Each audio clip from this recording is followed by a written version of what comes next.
Good afternoon. Today, like Greg said, I'm going to be talking about my thesis topic proposal. What I'm looking at is aviation maintainer talent retention.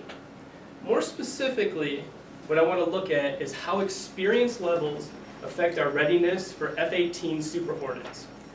Now readiness, just so I can explain that a little bit, means the ability of an aircraft to fly or not fly. So when I say increased readiness, we're just trying to look at overall all of our F-18s and put more of those in the sky that can actually fly and they're not broken. Background. I'm an aviation maintenance officer. And what that means is I manage 12 F-18 Super Hornets and the maintenance that goes on. And I get to work with 160 maintainers that actually go out and do the real work on those aircraft. One of the things that I saw when I was out in the fleet, there's an issue going on. Technology is changing really, really fast. And it's changing faster than what our maintainers can keep up with. We just don't train them enough. How we currently bridge that gap in the Navy is we hire contractors. Hire them from Boeing, Lockheed, and they come and figure out our more difficult problems. The problem with that is it costs a lot of money. And then when I'm sitting out in the middle of the South China Sea, it's a little bit difficult to get a contractor out there to come and help me. We've got to fly them out there, and that even costs more money. So looking at this, and this issue, I want to look at it sailors and aviation maintainers' career path. Specifically, I want to look at the year marks of 8 and 10. So when they've been in the Navy for 8 years and 10 years. Why I want to look there is because, first of all, that's when they're a pretty proficient technician. They're pretty talented at that point. They know what they're doing. But that's also a career road path for a lot of people. It's a path where a lot of the sailors choose to get out or they choose to stay in the Navy. And if they stay in the Navy, they end up staying for another 10 to 15 years. But if they get out, a lot of times these guys become our contractors that come back and work for us because they're the specialists. And so that's what we're paying later on. So the reason I want to look at those guys specifically is because if they do stay in, we start putting them on a leadership track. So we put them more of a supervisory role. We start pulling them off of the aircraft. They're not working on that aircraft every day. We put them in leadership jobs, and we need those jobs. However, though, when we start pulling them off the aircraft, they're not seeing those new technology that's coming out there, and they're not able to deal with the new intricacies that are coming out there on the aircraft. So that's how that technology knowledge, we're losing it. So what I would like to do is propose 2 different tracks. At the 8-year mark, I want to find the talented sailors. And I want to create 2 tracks. One is going to be a leadership track, and the other is going to be a maintainer track. That for the next 10 to 15 years after that 8-year mark, they're just going to be working on the aircraft. So they can see those new technologies coming out.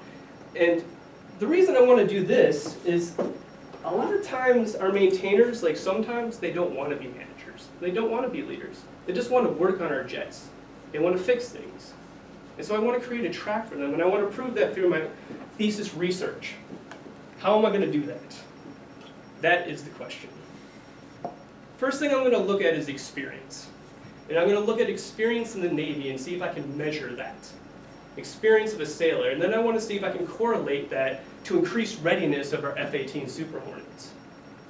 And when I do that, and if I'm able to prove that, hey, when experience goes up, which we all kind of think that, experience goes up, readiness goes up. Once I can prove that, then I'm going to move on to the next thing and say, hey, if we do create these 2 tracks of careers, and we keep the maintainers on the aircraft for another 10 to 15 years after that 8-year mark, our readiness will increase even more because we're keeping that talent close to the aircraft, working on it and become technical experts.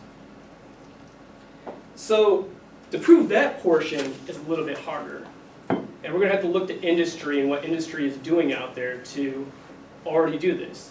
And the interesting part is looking at Boeing, Lockheed, some of the bigger companies, they're already doing this. At about a 5-year mark of a technician at Boeing, they're already split off in a track where this person's just going to be a maintainer the rest of their career, this person's going to be in the management track. So it's already happening. So we got a good idea to look at. And also, about 2 weeks ago, I got to go up to Palo Alto and brief this to a couple Silicon Valley executives out there, just to get some ideas and feedback. And the funny part is all of them looked at me and said, you're not already doing this. We do this all the time out here. And it was really interesting because I got to talk to an Apple executive, and he was telling me, you know, in our company we have guys that are paid just as much as the CEO as Steve Jobs, and you've never heard of them.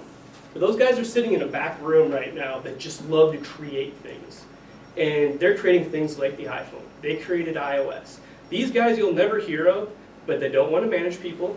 They don't want to be on a leadership track, but they're really good at creating products, and that's really the bread and butter of Apple. So it's really interesting to hear that right there and say, okay, well, how can we grab onto that?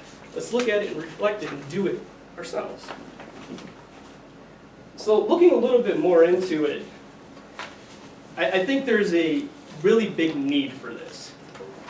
Because if you look at the history of 4G technology on our phones that we have right now, you got to think about all the technology that got created when 4G came out in the last 10 to 15 years.